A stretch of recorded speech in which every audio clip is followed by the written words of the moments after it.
Bonjour et bienvenue sur Lilou Crochette. Aujourd'hui, on va vous présenter, Gabriel et moi, ce petit, je dis petit parce que c'est pour les soirées d'été, ce petit chauffe-épaule, ce jeté d'épaule, réalisé avec un fil Chippy. Alors, il est pas très large, c'est fait exprès puisque c'est vraiment pour les soirées d'été, c'est les demi-saisons. Pour les soirées d'hiver, il faut déjà une autre laine, un autre point, plus large, plus épais. Là, c'est vraiment demi-saison, soirée d'été, automne, printemps. Si en plus vous êtes frileuse comme moi, c'est parfait. Voilà. Le fil en lui-même fait vraiment tout le travail. Il brille. Je ne sais pas si vous arrivez à bien le voir. C'est le fil Chippy que je vais vous présenter, que je ne connaissais pas et j'ai adoré. Voilà, j'ai adoré le travailler. Donc, on va faire ça ensemble. C'est une petite variante qu'on connaît, avec une vrille, si on peut dire, qu'une seule. C'est ce qui est le plus joli, je trouve. Et au niveau du point, vous verrez, c'est le plus facile au monde. Donc, les débutantes peuvent le faire très facilement. Allez, c'est parti, mesdames. Pour réaliser le chauffe-épaule, je vais utiliser ces trois-là. Alors, je suis désolée. Vous allez me dire, mais et qu'est-ce qu'elle a eu celle-là? En fin de compte, j'ai commencé à faire la vidéo. Donc, j'ai commencé à vous parler, à vous expliquer. Puis, je me suis rendu compte que je n'avais pas fait la partie vidéo où je vous explique pour les pelotes. Et oui, des fois, je suis un peu tête en l'air. Donc, du coup, je suis en train de faire la réalisation avec vous dans la vidéo, mais vous ne le savez pas encore, vous ne l'avez pas encore vu. Du coup, je vous présente les pelotes et on fait le super montage, comme si de rien n'était, comme si je l'avais fait avant de commencer. Ouais. Voilà, l'essentiel c'est que je vous le présente et après je continue. Vive le montage, vive les logiciels vidéo. Alors donc, comme si de rien n'était, je vous présente ces trois pelotes, donc trois tons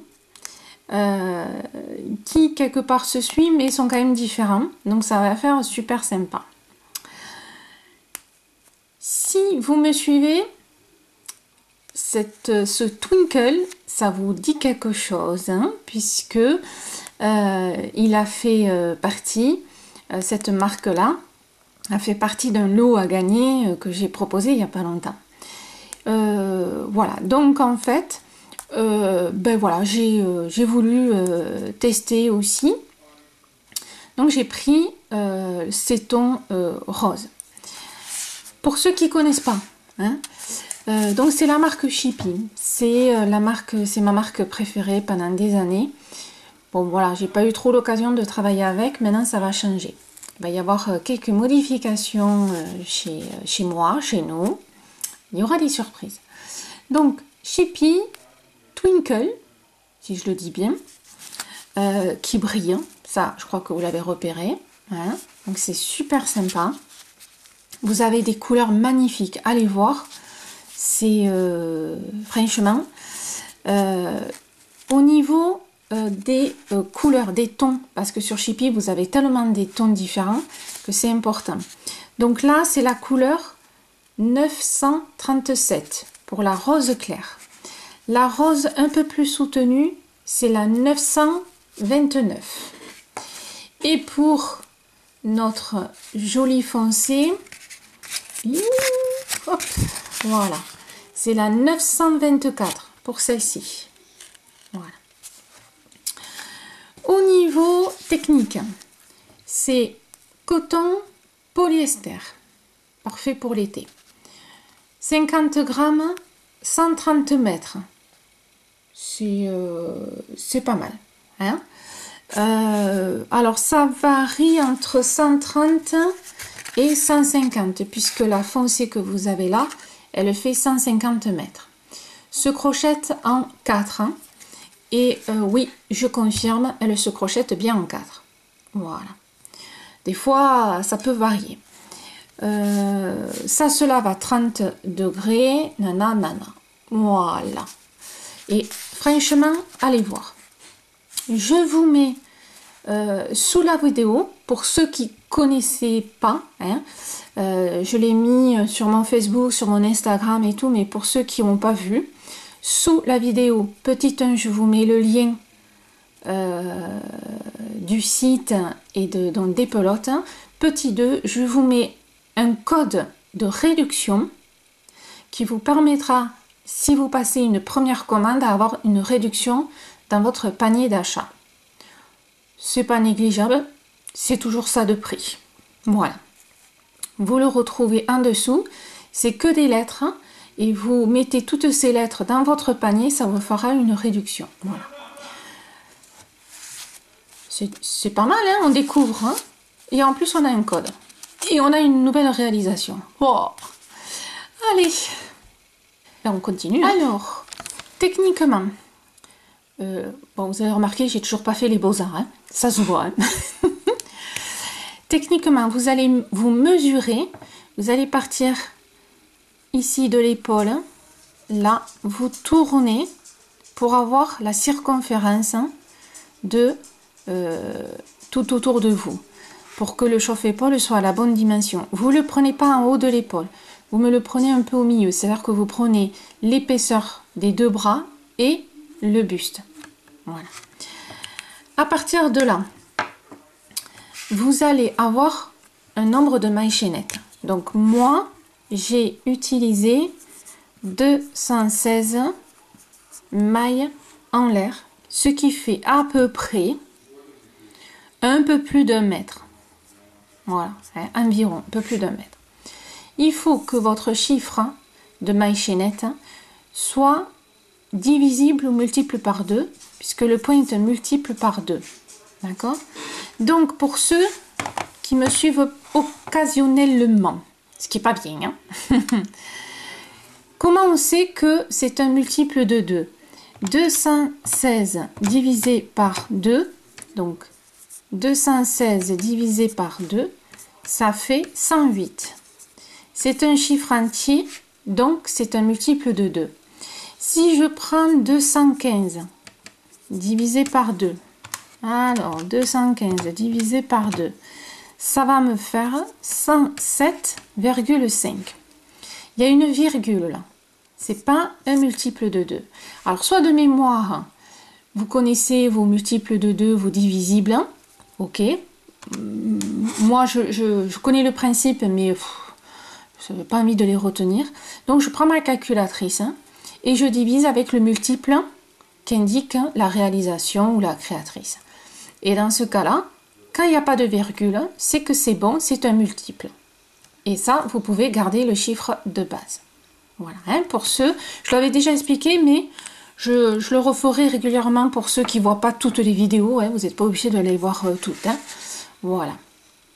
Donc, sachant ça, vous mesurez, vous contrôlez si c'est un multiple de 2. Et on passe à la vidéo suivante hein, pour commencer notre chauffe-épaule.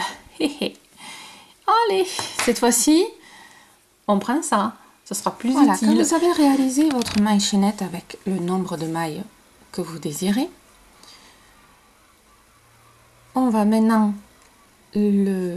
l'aplatir pour essayer qu'elle ne vrille pas.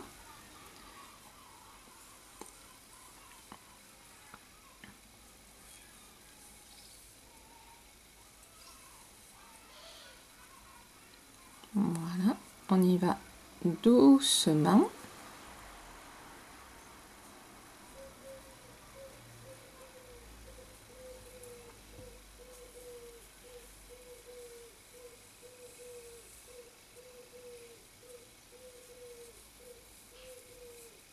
C'est une technique que tout le monde plus ou moins utilise. Il y en a sûrement d'autres. Moi j'utilise celle-là. Ça m'a toujours réussi. Donc je ne change pas quelque chose qui marche. Hein. Hop.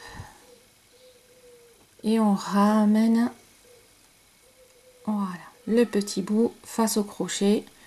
On rentre dans la première maille et c'est bon.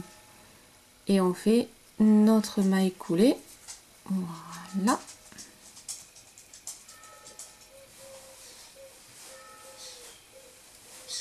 Tranquillou. Hop.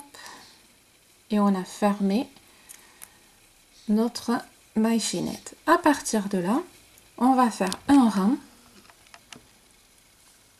de brides et une bride dans chaque maille. Donc on part sur 3 mailles en l'air qui va être une bride,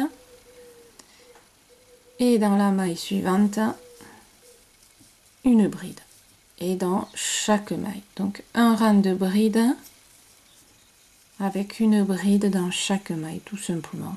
Voilà, on prépare un peu notre petite base, hein, sachant que le point c'est facile, hein, c'est que des brides. Donc bon, voilà, hein, c'est vraiment accessible à tout le monde. Allez mesdames, hop, on continue. La particularité qu'il va y avoir, c'est non pas le point, mais la construction. Et ça, on va le voir ensemble. Allez, on fait le rang et on se retrouve ici à la fin. Ne me faites pas la maille coulée, hein, vous m'attendez. Voilà, la maille chaînette étant finie avec le rang. Normalement, on fait une maille coulée et on continue. Là, cette fois-ci, en fait, on va le tourner. Alors, vous le tournez dans ce sens ou dans celui-là, hein. C'est comme vous voulez. Voilà. Là, vous le tournez et on va crocheter en fait au dos, ici, tout le long, au dos de la maille chaînette. C'est pour créer la vrille, une seule vrille sur le chauffe-épaule. Donc à partir de là, ce que vous allez faire, c'est que là vous rentrez dans la maille ici, hop, de la première bride, hein, voilà. Alors moi perso, j'aime bien faire une maille serrée, voilà, et faire les 2 mailles en l'air. Si vous ne faites pas la maille serrée, vous faites les 3 mailles en l'air.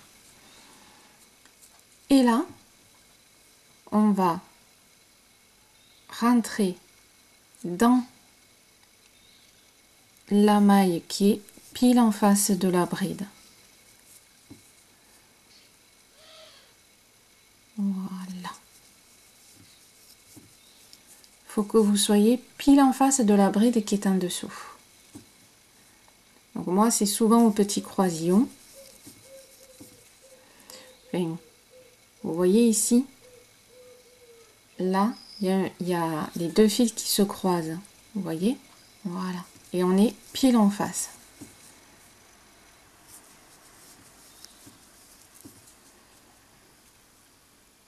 Donc là, je viens pas ici parce que sinon je serais décalée. Vous voyez? Je fais là où il y a ma bride et je rentre au milieu.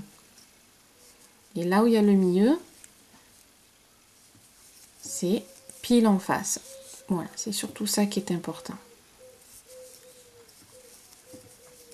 Donc après, chacun, suivant comment vous avez travaillé sur votre maille chaînette, ça peut changer suivant où on pique. Dans tous les cas, on fait une bride dans chaque maille qui correspond donc au dos de la maille chaînette. C'est parti pour l'instant. Voilà. Hein? Allez, go. Alors, maintenant qu'on est arrivé ici, alors, ça, en principe, c'est en bas, hein, mais vous avez vu, il se met un peu en position. Donc là, maintenant, on va pouvoir fermer. Voilà, on va fermer le rang. Et vous allez voir que votre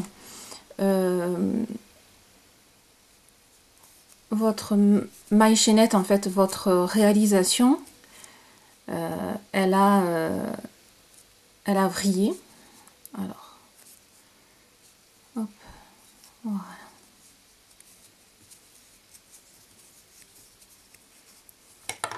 En fait, je vais vous faire voir. C'est-à-dire que là, maintenant, quand vous prenez rebord contre rebord, hop.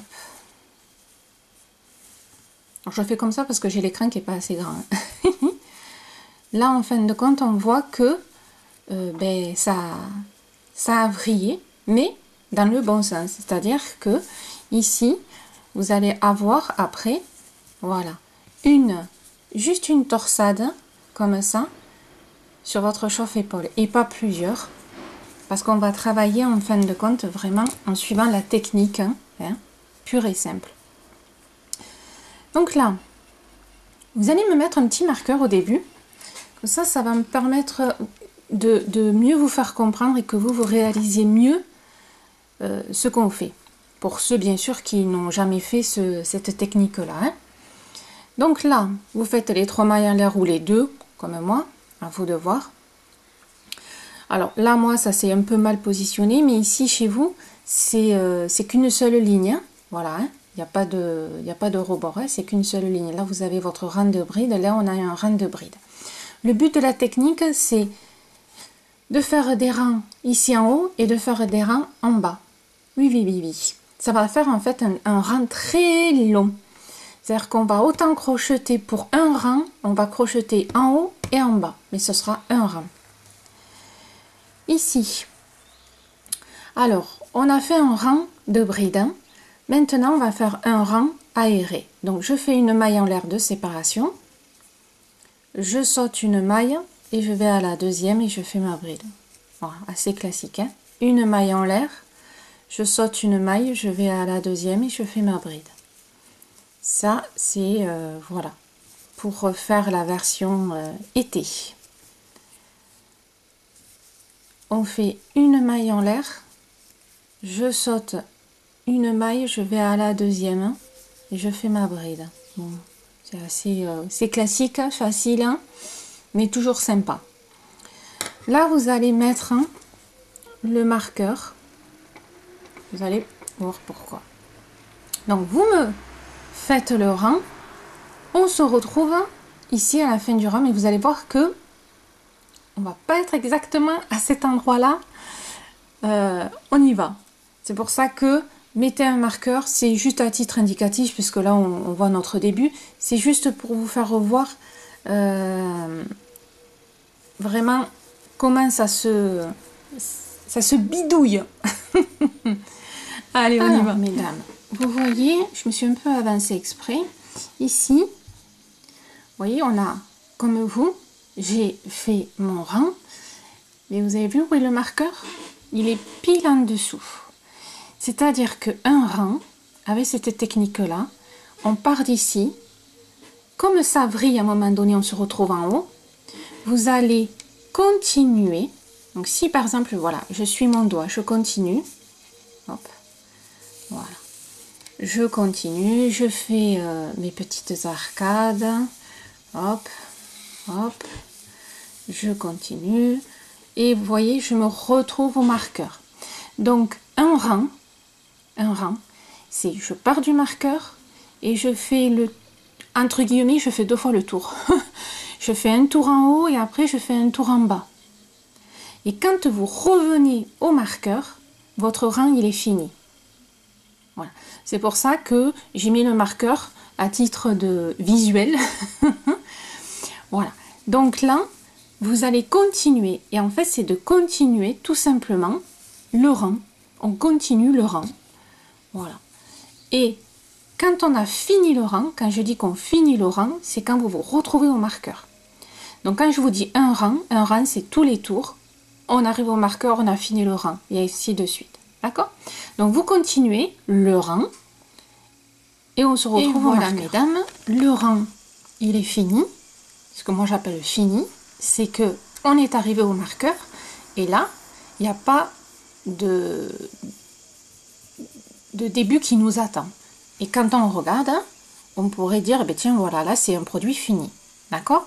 Donc, vous allez tout simplement continuer. Vous allez faire 2 rangs. Donc, en partant du crochet, et on revient sur le crochet, un rang. et vous allez me faire 2 rangs avec ce point là. Et on se retrouve après les 2 rangs. Donc pour continuer, bon ben voilà, vous le savez, hein, ici, donc, hop, je sais plus si j'ai fait, voilà. Donc, maille serrée, 1, 2. Là, je refais une maille en l'air pour la maille de séparation. Et je repars une bride sur une bride, une maille en l'air et une bride sur une bride. Oups, ça glisse.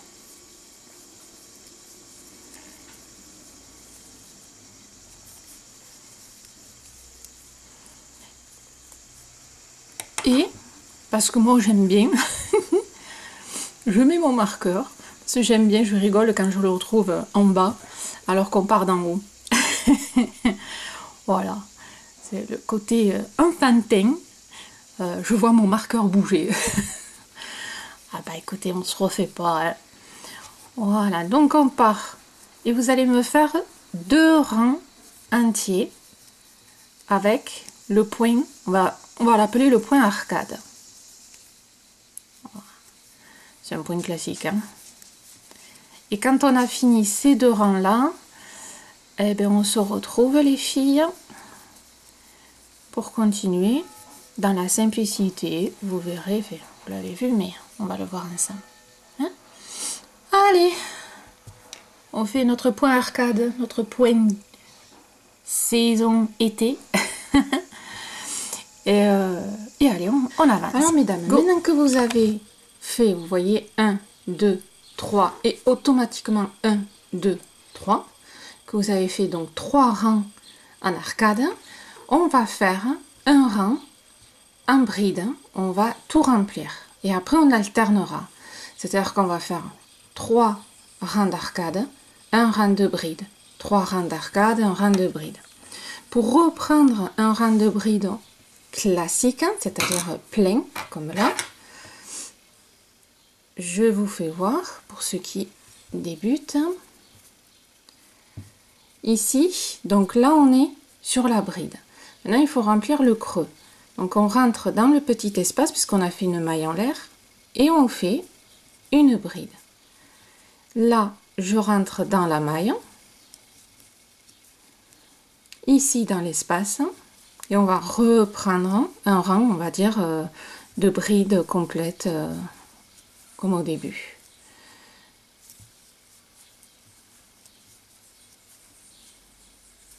Voilà.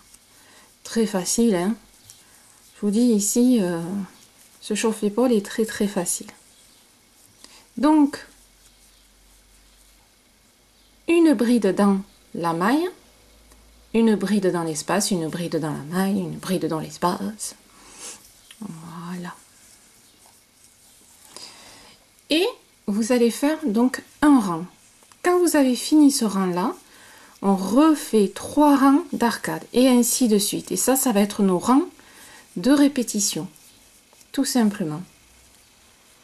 Donc nos rangs de répétition, c'est donc 3 rangs d'arcade, un rang de bride, 3 rangs d'arcade, un rang de bride, etc. Donc on va monter.